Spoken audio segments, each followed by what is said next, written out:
কোন ভিক্ষুক যদি আপনার দরওয়াজায় যায়, গিয়ে যদি বলে হাল মিন সাইলিন, আমাকে আল্লাহ ওয়াস্তে কিছু ভিক্ষা দেন, এই ব্যক্তি কি নিয়ে আপনার দরওয়াজায় যায়?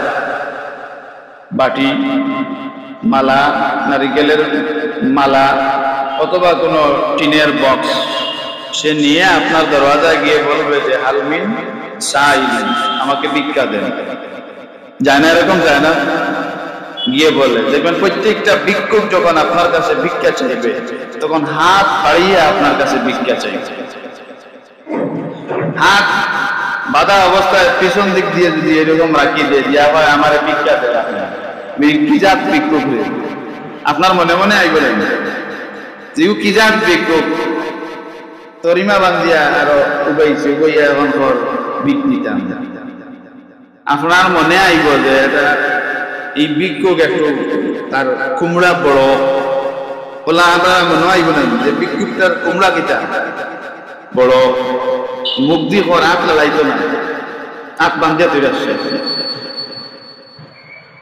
যদি যে কোনো দোয়া, শুধু আজানের দোয়া নয়, এই দোয়ার সময় যদি দোয়ার আদব হলো হাত উঠিয়ে দোয়া করা। দোয়ার আদব কি? হাত উঠিয়ে দোয়া করা।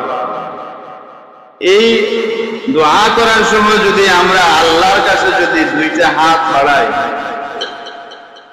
তাহলে বিনয় বেশি প্রকাশ পাবে না হাত না তুলে বেশি বিনয় প্রকাশ পাবে? আপনারা কি বলেন? আমরা ভিক্ষুকের বেলায় দেখলাম যদি হাত উঠিয়ে যদি বসে থাকে তাহলে আমরা তাকে খারাপ পাই, মনে মনে খারাপ পাই, বলি না। কিন্তু দোয়ার সময় যদি হাত উঠিয়ে আমরা দোয়া করি তাহলে এটা সর্বোচ্চ বিনয় প্রকাশ হয় আর আল্লাহর কাছে পছন্দনীয়। হাদিস শরীফে আছে, বান্দা যখন আল্লাহর দরওয়াজার দিকে হাত বাড়ায়, এই হাতকে খালি হাতে ফেরত দিতে আল্লাহর জাতের শরম লাগে।